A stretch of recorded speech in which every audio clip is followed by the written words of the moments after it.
Après avoir écouté des dizaines de prods de rap français cet été, j'ai commencé à bien apprécier le boulot des beatmakers. Et je me suis dit, tiens, si j'essayais de me mettre au beatmaking, mais avec l'iPad ou l'iPhone. Et soyons fous, pourquoi ne pas essayer avec GarageBand? Comme ça, c'est gratuit et tous ceux qui ont du iOS peuvent s'y lancer. J'ai donc commencé par identifier des récurrences, des permanences, enfin des trucs qui se répètent tout le temps dans les prods. Et j'ai établi une sorte de top 5 des éléments que l'on retrouve quasiment tout le temps. On commence donc par les 3 tracks indispensables. De façon générale, un son est composé à minima de 3 grands champs de pistes. 3 grands champs d'instruments. Il y a d'abord le lead, un instrument qui va jouer un petit riff ou des accords. Dans GarageBand, je vais prendre un clavier Alchemy, et puis dans les banques ici, je vais aller choisir un son de cloche un peu type bells. Et après quelques secondes de recherche, c'est parti pour l'enregistrement. Ce qui est vraiment pas mal avec les synthés Alchemy qu'on a dans l'iPad, c'est qu'il y a une variété de sons inouïe, et en ce qui concerne la création de la mélodie, on en reparlera dans d'autres vidéos. Et il peut y avoir plusieurs pistes dans le lead. On va par exemple doubler la mélodie, ou on va en ajouter une seconde, ou on va ajouter des accords. Second champ de pistes, les drums, c'est-à-dire la batterie, qui elle-même est décomposée en plusieurs pistes. Donc par exemple le kick, qui est la grosse caisse, la snare, qui est la caisse claire, mais qui peut donc être une caisse claire, ou alors des claquements de doigts, ou alors des claps dans les mains. On a ensuite les hi-hats, le charleston. Et il peut encore y avoir pas mal d'autres petites percussions qui vont venir s'ajouter. Troisième track hyper importante, c'est la sub, la basse, qu'on entend peut-être le moins quand on écoute les prods sur iPhone, mais dès qu'on met un casque, on l'entend direct.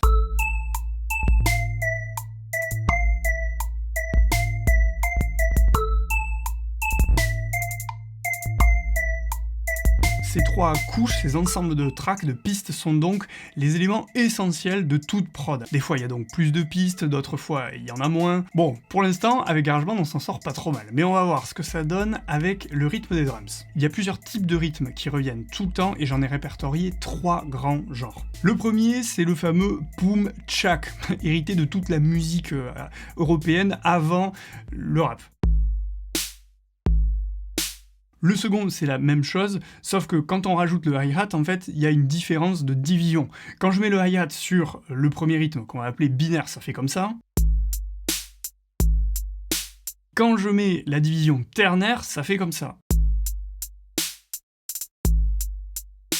Et le troisième grand rythme, c'est le reggaeton qui anime toutes tes soirées, ça donne ça.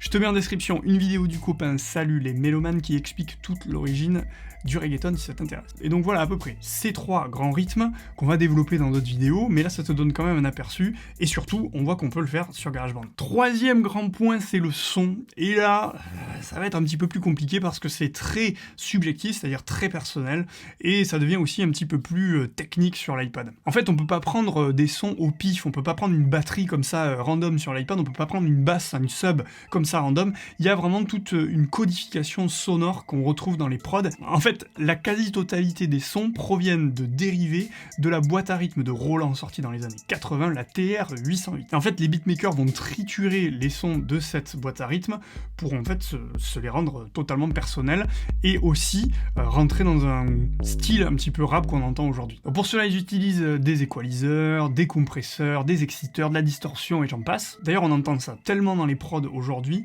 que ça déborde carrément le rap. C'est-à-dire qu'on en entend par exemple dans la K-pop, tout d'un coup, on a un petit son comme ça, un petit roll de hi-hat. Ce qui nous amène au 4e point, la structure d'une prod. On a quand même un certain nombre de codes. En général, la prod commence par le lead, tu vois, on a le petit riff comme ça qui arrive, et puis un bout de drums, par exemple la snare, ou alors les hi-hats, ça dépend. Et puis ensuite, on rajoute la grosse caisse, ou alors la sub, ou alors les deux, ça dépend. Et on a comme ça une rentrée progressive de tous les instruments jusqu'au drop, où là on va arrêter tout, et on va repartir avec certains éléments là encore. Donc en fait, on a vraiment une idée sinuosidale dans la création des prods, avec une montée, ce qu'on va appeler un crescendo au niveau du son, et puis tout d'un coup des arrêts, puis on repart, voilà. Et donc on s'amuse à enlever, ajouter des tracks, faire des fondus, ce genre de choses.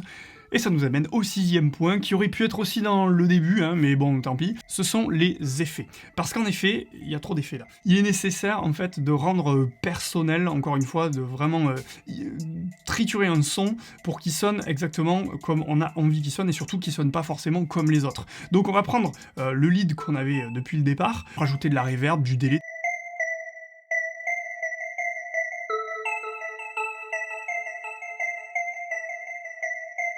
Là, on va un peu aller ajouter, par exemple, un plugin qui va un peu le vieillir, un peu le salir, pour lui donner quelque chose, un peu de texture, un peu de lourdeur, et puis à chacun de tester, en fait, comment rendre ce son un peu particulier, qui va vraiment être caractéristique du son qu'on est en train de produire. Donc maintenant qu'on a une prod à peu près complète, ce qui va être intéressant, c'est de savoir comment j'ai fait tout ça, et comment le faire. Donc je vais faire des vidéos pour approfondir chaque point, vous expliquer comment créer des rythmes de batterie, comment créer un lead, comment créer une sub, aussi bien dans la musique que dans le son.